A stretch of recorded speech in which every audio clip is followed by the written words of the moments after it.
No problem. So to sum up section 1 here, what we've done is look at texts that call into question the sense of full freedom that the Israelites, that we talk about the Israelites receiving on Passover, exiting out of Egypt, escaping from Egypt, being brought out of Egypt by God and being free. And yet the biblical texts really make us confront and ask the question, but what kind of freedom was it? And was it really freedom? As we looked at several verses that talk about the Israelites as God's servants, B'nai Israel as the servants of God. And also texts that express the idea that maybe the Israelites didn't have total free choice in entering into the relationship with God. So far, I'm really just calling into question the sense of freedom. And I want to pause here after this first section because we are going to switch gears, don't worry, and hopefully get to more inspiring texts on freedom. So I want to pause here and see if there are any reflections or questions on this seemingly lack of freedom in some initial Torah and rabbinic texts. So reflections or questions on part 1 here. And I'm going to stop the share here. I apologize. So I know you might want to reference the text, but I want to just see if I can share the doc again. So are there questions or reflections on this? And I just want to mention, I really am not able to see the chat during the class.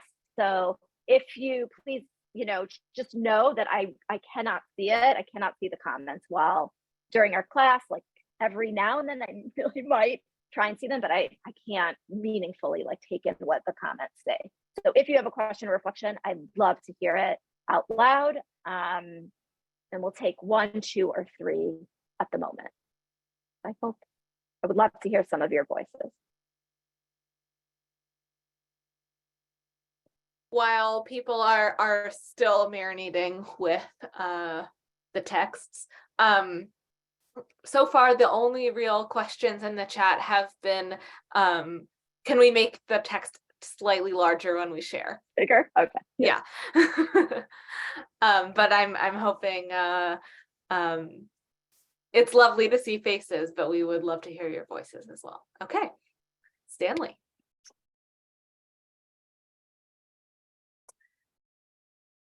Stanley, if you're speaking, we can't hear you yet, but I did ask you to unmute. Okay. All right. Great. So the portion you were just talking about is not Seven Ishma. We will do and we will hear.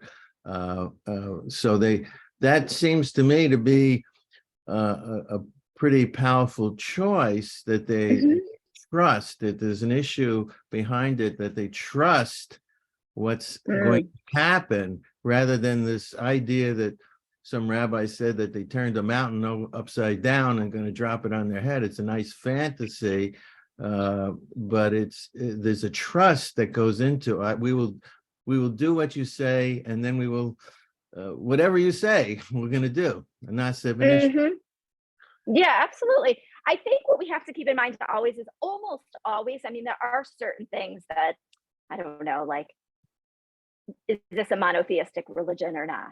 Yes. But there's so many varied voices even in the Torah and certainly in rabbinic thought. So yes, Stanley, there is a sense of trust. And in fact, a really powerful verse in connection to trust is Vaya'aminu b'Hashem u'b'Moshe Avdo, after Yam Suf, after the crossing of the Red Sea. And after Israel sees all these miracles that God has caused throughout Egypt, and then the miracle of the Red Sea, that phrase of trusting God and Moses, God's servant, is said. So there is that sense of trust, but some of the questions that the rabbis raise about na'aseh v'nishma, we will do, we will obey, we will participate, and we will obey, different translations, is the timing of that. In other words, the Israelites say na'aseh v'nishma before, and I'm going to use Hebrew and then translate, Parshat Mishpatim. So they use that phrase, and I'm 99% sure this is correct. They use that phrase before they start receiving all these laws after the 10 Dibrot or commandments. So I think that's really sometimes the question about Na'aseh and Nishma is the timing of it. And also, interestingly enough, Na'aseh and Nishma, the double phrase, we will do, we will listen, we will do, we will learn, that comes after twice Na'aseh, Na'aseh. So there's something there about, I think, after Sinai or as Sinai is happening, having this like very powerful experience, but is there coercion at all? I think that's the sense. And again, I think you're right, Stanley. And I'm going to say, there is, I do think undeniably there is this question, at least that's raised about choice. So I think there's more than one voice there in both the Torah text and the rabbinic text. Renee, I see your hand, so thank you. Hi. And by the way, I was able to share the doc, so now I'm gonna do that in a moment after I hear Renee. Hi, thank you guys. And sorry, I was tardy. So I'm new, and also soon to be a convert. So you all will have to forgive me and please correct me. I will appreciate any corrections. I welcome them, please. So one thing that kind of resonated with me was the brazenness, kind of the boldness of the Pharaoh. I do not know this Hashem. I do not know this God. Therefore, I will not let the Israelites go. That was just something that kind of jumped out at me. I was just like, what is he kidding? Like, it's not funny by any means, but I mean, it was just something that, that just stuck out to me. Him saying that, the Pharaoh, the character of the Pharaoh, to say, I do not know this. Yeah. And Renee, I highly recommend, like, if you can spend some time, if you haven't already, diving into Exodus all the way from chapter 1 to let's say chapter 10. I mean, chapter 11, 12, they get pretty confusing. There's all these laws about Passover, but that are very confusing. But this idea of there's a hardening of Pharaoh's heart, which is a repeated phrase, actually, and also two different verbs in Hebrew that gets repeated again and again. And also generating lots of commentary on the sense of like free will and free choice. But there's this sense that in Hasidic tradition likes to talk about like Pharaoh's puffed up heart and how one of the reasons for eating matzah on Passover is that it humbles us and it's flatbread that humbles us and reminds us sort of being right-sized rather than being like blown up and arrogant the way the Pharaoh was. So that's absolutely an important theme and kind of trend in the Exodus story. So thank you for raising our awareness of that at the moment. Okay, so you're welcome, sure. And mazel tov on your almost conversion. So I'm going to go ahead and reshare the screen, and we're going to keep moving into the next part of our text. So, okay, bear with me as I do that.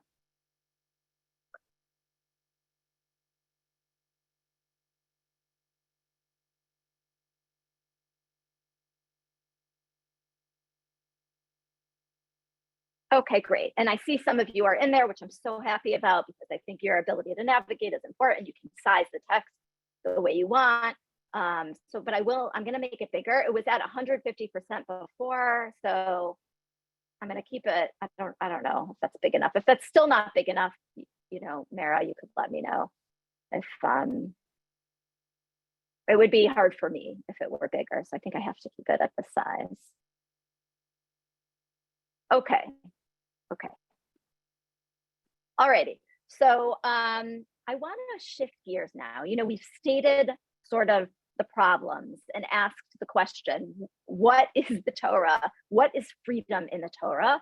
And I want to really now hone in on sort of some positive, not quite affirmations, but I want to talk about, well, what is it now? How can we look at freedom at this time of year? And hopefully in inspiring ways. So there's a lot of ways that we can do that. And there's, of course, a lot of writing on it. We're going to look at some texts today. And I apologize, I do need to make this a little bit smaller so I can see more of the text at the same time. And again, I really invite you to go. So I just made it 125%. And I'll a little bigger, and I'll invite you to be in the document to size it as you see fit for yourselves. So you may have heard of Rabbi Jonathan Sacks, who was the chief rabbi of Great Britain for many years. I think he just passed away. We're in 2023. Sometime, I honestly don't recall if it was within the past year or 2 years.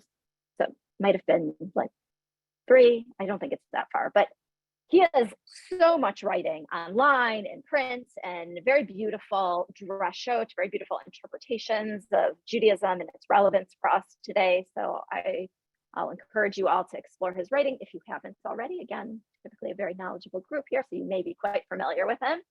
So I would like to invite a reader for text 7 and maybe one more text after that. We'll see. So would anybody like to, would a new voice, and again, I'll thank Bernice, would anyone else like to jump in and just read a text? It would be super helpful and really wonderful to get another voice in the room today. I would. Sue Ellen Siegel. Great. Thank you so much, Sue Ellen. Really appreciate it. So go ahead and read, and I'll scroll when you get to the bottom. You want me to start?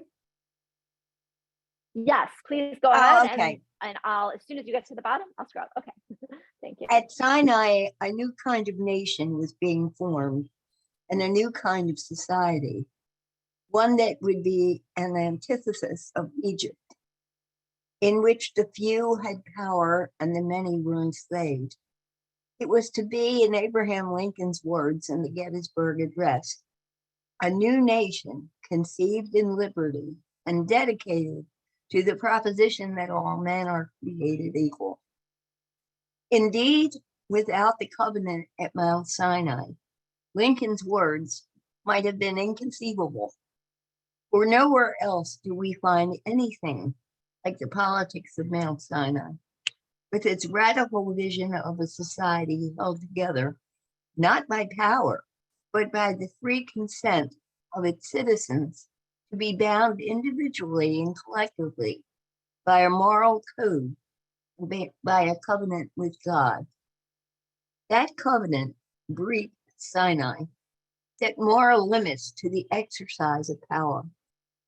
The code was called Torah, that we call Torah, established for the first time the primacy of right over might. Any king who behaved contrarily to Torah was acting ultra vires, beyond legitimate authority, and could be challenged.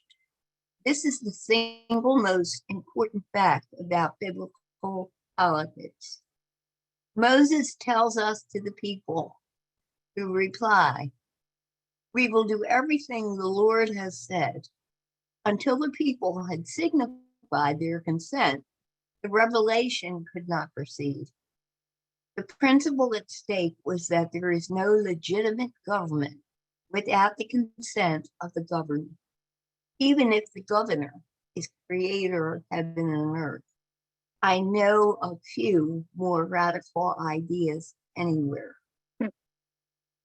At the heart of Judaism is the idea, way ahead of its time, and not always fully realized, that the free God desires the free worship of free human beings. God, said the rabbis, does not act tyrannically with his creatures. I can't. And then, oh, yes, here at Sinai. Yeah, I know. I just realized I can see what you, yeah, that's what happens at the bottom of the screen. I'll read the last line. At Sinai, the politics of freedom was born. So first of all, Sue Ellen, thank you for your beautiful reading, for really allowing us to take in the words here. So you're very welcome. This goes a little bit actually, oh, thank you. This goes a little bit to what Stanley was saying earlier, and really arguing for a sense of consent and freedom. And Jonathan Sacks here agrees with you, Stanley. So this is really a very powerful text interpreting that, in fact, Israel was in full consent, in agreement with God to enter into a new covenant.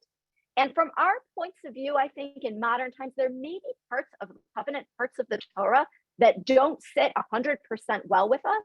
But I think what's important for us to keep in mind is at the time, the Torah, in comparison to some of the other ancient Near Eastern cultural documents, that other law codes, does have some much stronger ethical bases than other texts. And last time and time before, someone brought up the sense of like, well, there's slavery in the Hebrew Bible. Well, yes, there's slavery in the Hebrew Bible, but there are laws that limit and govern that slavery. And here we see, as Jonathan Sacks says, what he's really telling us is, what is Passover all about? It's about the distinction between worshiping unjustly, as I mentioned earlier, a pharaoh or human being that claims sort of godly, divine-like attributes. That's unjust. Human beings should never worship or unjustly serve another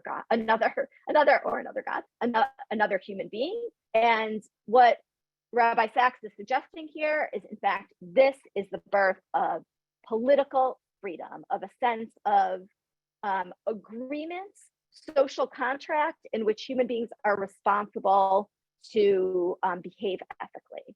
So I'm trying not to take this too many steps further, but I can't resist just adding the idea here, and I'll make this point a little bit later also, that again, he doesn't say this directly, but I'm going to take it a step further, of entering into social contract so that we behave appropriately with each other, not serving each other, not worshiping each other as human beings, but interpersonally connected and behaving ethically, like v'ahavta l'reacha kamocha, says the Torah. Love your neighbor as yourself. There's an effort to behave ethically and treating everyone with dignity, especially those that are least advantaged, as we talked about last week. So political freedom is the main idea here, is a key idea. And I will just point out here that Rabbi Yitz Greenberg also writes about, in his beautiful book, The Jewish Way, written at least 20, 30 years ago, but a beautiful overview, theological exploration of holidays and Jewish practice. And he says here that the entire Exodus experience is paradigmatic. Slavery is merely an exaggerated version of the reality endured by most human beings. Oppression and deprivation are not that similar. Certainly we could argue that, but powerful text here nonetheless, which we'll finish. The most devastating effect of slavery ultimately is that the slave internalizes the master's values and accepts the condition of slavery as her proper status. It is this reality that is overthrown in the Exodus. And saying a little differently what we've heard already from Rabbi Sacks, the freeing of the slaves testified that human beings are meant to be free. History will not be finished until all are free. The Exodus shows that God is independent of human control. Once this is understood by tyrants and their victims, then all human power is made relative. Freedom is an inexorable outcome for only God's absolute power can be legitimate. So again, human political freedom, interaction with one another in a just social contract. I want to switch gears a little bit before I take some additional questions, which I will shortly. And again, we're exploring, well, what is freedom based on the Torah, based on rabbinic texts? And here we have a little bit of a different take, an idea you may have heard before, an idea I alluded to in response to one of the questions earlier, and Renee's question earlier. So I'm actually going to ask Renee, would you like to read this text aloud from Rabbi Shihel? Sure. Thank you. Thank you for inviting me. Great. Is it Great. 9, text 9? It's text 9. Yep. And I'll scroll when you get to the bottom. Okay. Thank you. First and foremost, the Exodus is the founding and foundational story of the Jewish people. The fundamental identity of the Jewish people from the Bible on is that we were a nation of slaves, and we were saved from slavery. On another level, the Exodus is an affirmation that there is no status quo that needs to be worshipped. Every status quo can ultimately be overturned. And then on the third level, what the Hasidic tradition tells us is that it's not just true on a national level, it's also true on a personal level.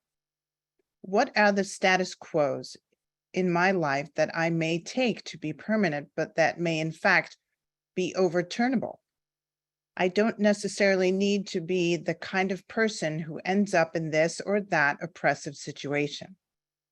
It is first and foremost a story about the Jews and their liberation by God and their first taste of freedom, but it has implications. There is also internal transformation. That is the leaving of the internal Egypt, finding the place of internal, I beg your pardon, freedom, and expanding that point. Oh, sorry. So there's And that, yeah, that's okay. It's okay.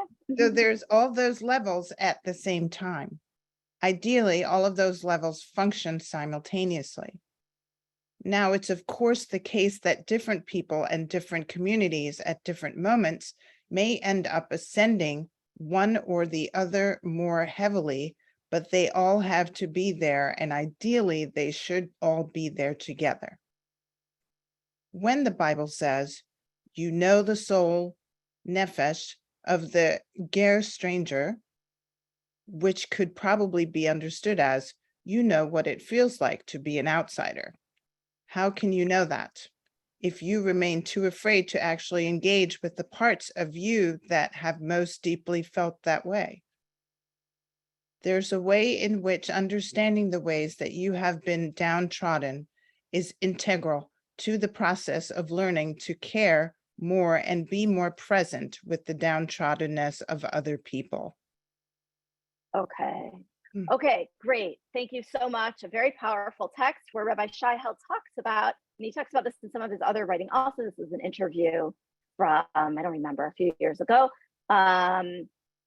He talks about as I mentioned earlier, this Hasidic idea that Passover is an opportunity to think about our internal struggles, our internal freedom, and we can use it as a time to, well, we can use the biblical story, the communal experience, the questions that come up about communal freedom, political freedom, and also focus on internal freedom. And Shai so beautifully says that, you know, we each have our own journey, and sometimes there are parts of us that feel like strangers to other parts of us. And this is a time to think about wholeness and integration and full freedom for all parts of ourselves, obviously within the social contract, but a different take on Passover. So when we think about, again, what is Passover all about? What kinds of freedoms should we be exploring? Some of those responses might be time to think about human political freedom. It's a time to think about the social contract, not worshiping, not serving another human being, but being in interpersonal social contract with each other, and also focusing on our own journeys and our own attempt to achieve inner freedom. And Viktor Frankl, who is, I want to switch gears just a little bit to stay on this topic of inner freedom. Viktor Frankl, who was a Holocaust survivor, who wrote a very famous book called Man's Search for Meaning, wrote also about a sense of inner freedom, but again, slightly differently. And I'll read that. We who lived in concentration camps can remember the men who walked through the huts, comforting others, giving away their last piece of bread. They may have been few in number, but they offer sufficient proof that everything can be taken from a man but one thing, the last of the human freedoms. I find this so powerful. It makes me tear up. To choose one's attitude in any given circumstances, choose one's own way. I think it's an unbelievable text when we think about freedom and internal freedom, Passover time and other times. And for many of us, I think this is not so easy to be able to say, I'm choosing right now how I want to respond to the situation. That is very difficult. And sometimes that takes years of inner work. But maybe Passover is also the time to be thinking about, well, not just what freedoms do I want to feel within myself, but what inner work do I need to do to get there? And going back in time to an earlier text from the Mishnah, from a rabbinic text from about the year 200 CE, we find a really interesting interpretation that also speaks to the sense of, I would say, both external freedom and internal freedom. So in Exodus 32:16, you can see there's this verse that the rabbis mention, and the tablets were the work of God, and then the writing was the writing of God, graven upon the tablets. And I'm going to just point this out in Hebrew and also bring it back to English just to make sure it's clear for everyone. The verse says that the luchot, the tablets, ma'aseh Elokim hema, v'hamichtav michtav Elokim hu, charut al haluchot. The word used here is engraved. Charut means engraved. And so now the rabbis say, don't read engraved, or here it says graven, charut, but rather freedom, cherut. Same letters, different vowels. She'ein lacha ven chorin ela misha osek b'talmud Torah. There is really no free person. What is the ultimate freedom? It's a person involved in Torah learning, in spirituality. And so thinking about internal freedom here, I'm sort of about to do something a little complicated, which is to tie freedom to a sense of constriction or a sense of destiny that ultimately is free. So before we read that Martin Buber text, which is right below and like at least calling out to me to read right now, I want us to just focus on this idea that the rabbis, I think, are saying something quite wise, at least, and I'm going to take it just from a Jewish perspective and then build out from there. The rabbis are saying you might feel that the Torah, that Judaism constricts you in some ways. There's so many things, do, don't, a lot of laws, a lot of practices, but in fact, there's something freeing. And I myself wanted to find something for you today, some kind of psychology study about the freedom of structure. And I couldn't easily find anything, but I think I'm just going to go out on a limb here and say maybe we've all experienced that, when we keep a calendar where we have structure for our day, and let's say we have so many things to do in one day, and there's and we're so overwhelmed. But then when we make a schedule and we say, oh, but I'm going to take a break. I'm going to go for a walk when my Jewish learning class is over at 2:00. And when I finish tonight at 8:00, when I finish my teaching day, I'm going to for sure take a break. I'm done, no more. When we give ourselves structure, we actually experience freedom. I think I'm going to go out on a limb here and say, I think that's part of the human condition for many people, maybe not everybody, but for many of us. And Martin Buber, which I also tried to find the citation, so like email me and I'll look harder for it. I read through one part of the book, but I didn't get to the other parts. So Martin Buber says something, a modern Jewish philosopher, I forgot to put his years here, lived in the 20th century, has a very famous idea about I and now, about human relatedness and the divine or the human relation, one person to the next. A real, genuine one-to-one experience is an expression of the divine. That's his main idea. And he says here, freedom and destiny are solemnly, I don't know exactly what that's supposed to be. I have to look that up, or that's a strange word, promised to one another and linked together in meaning. So I want to suggest here that this Martin Buber text and the Pirkei Avot text take what we read from Rabbi Shai Held, from Viktor Frankl, to another level.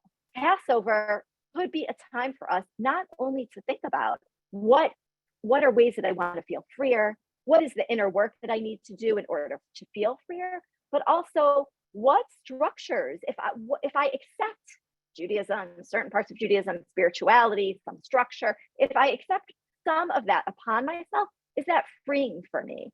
And if I ask myself the question, not like what are the zillion choices I have of things that I could do with my life, but rather, what am I destined to do? What am I meant to do? What is the universe asking of me? What's the better paradigm? What's the more productive paradigm? And I'm going to suggest that for some people, it's actually the latter. And one of the ways that I know this and have thought about this is many years ago. And of course, I don't know, maybe Mara will edit this personal part out of the recording, but many years ago, I know I look young, but it just had a big birthday, as I said a couple weeks ago. Many years ago, I did the book, What Color is Your Parachute by Robert Bowles, I think is his name. I could be not remembering his name correctly, though I do still have the book. And it's a book about like finding what you're supposed to be doing in the world. I did it as a young adult, and it really helped me know that I was meant to be, well, hopefully I was meant to be a teacher, that I was meant, like my what I would say, like my key identities are as a learner and the teacher. And he asks the question, not like, you know, I could have said to myself, well, should I go to medical school? Should I go to law school? Okay, law school may be more realistic. Should I become an engineer? No, I was not meant to be in the sciences at all. So when we ask ourselves, that was freeing. That experience was freeing. Again, I want to bring this back to Buber, to Pirkei Avot here, this text from 2,000 years ago, and say, when we give ourselves the structure, sometimes that is freeing. And when we ask ourselves the question, what is being asked of me right now? That is freeing. And I'm going to tie this back now to the Israelites and try and reinterpret this tension that we started with between, and the tension also that Stanley spoke to, and that we spoke about earlier when we talked about when the Israelites accepted the Torah upon themselves. Did they actually have free choice? So we started earlier, and I at the very beginning of the hour, I mentioned that there was perhaps a tension in the Haggadah between freedom in the future and freedom in the present. And perhaps that speaks to a larger tension in the story of the Exodus in general. Is it really about freedom, or is it about something else? Or what kind of freedom is it about? So not only did we see that there's a sense of human political freedom that speaks loud and clear to us as a message of Passover, as a key theme in Passover, but there's a sense of inner freedom. And even part of that inner freedom can also be a sense of destiny. And so on Passover, perhaps this is the time of year to be asking ourselves, not only, well,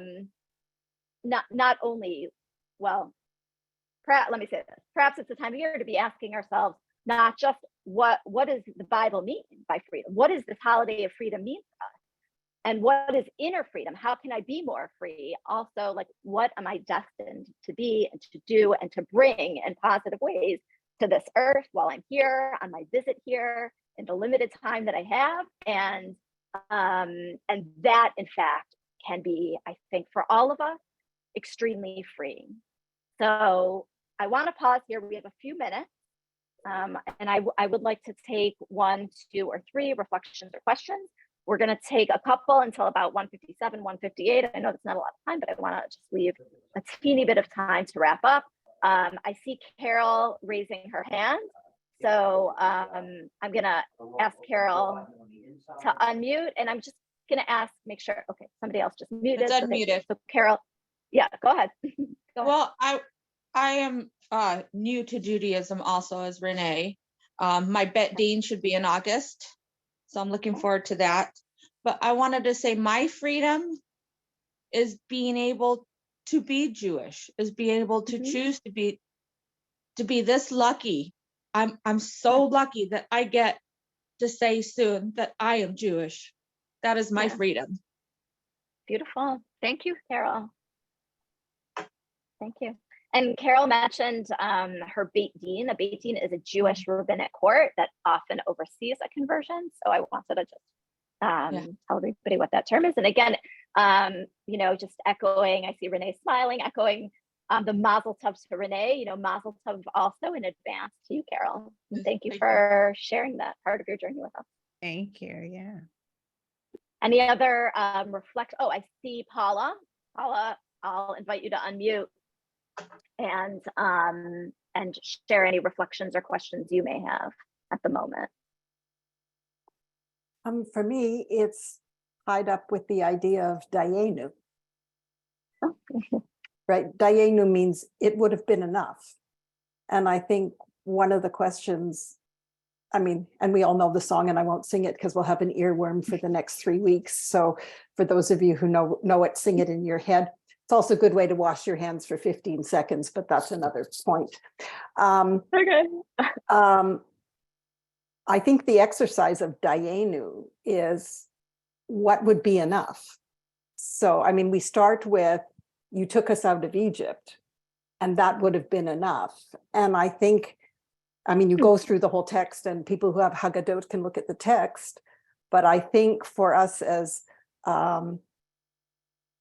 free people, we have to look at what's missing from that text and what would really be enough and what is enough in lands of the free. So yes, we have the freedom to choose to be a Jew, Mazel Tov to all. And we also have the freedom to decide what kind of Jew we are and what that means and who we include and who we exclude and what would be enough. Is it enough to put a ramp in your shul if you can't get to the bima? Is it enough to have a Beit Sefer if only able-bodied students can go there? I mean, there's a lot of questions about Dayenu, and there's a lot of questions about freedom. And for me, those two things dovetail because we're free to have that discussion, and it can get quite animated if you ask somebody what would be enough. Because everybody has a different idea about what would be enough. If everybody could vote, is that enough? Right, so those two things for me mean that Egypt isn't over. And we're still in the process of becoming, because Dayenu isn't done. Beautiful. Thank you so much. That really adds a very interesting lens to the freedom conversation, because I think in some ways you could say, is it enough if we just see the freedom that the Israelites had? Is it enough if we just have political freedom? Is it enough if we find inner freedom to make whatever choices we want? Or is it really enough if we really feel a sense of calling and destiny, and that feels truly freeing? So thank you for adding that layer, Paula. So a beautiful framing for us today.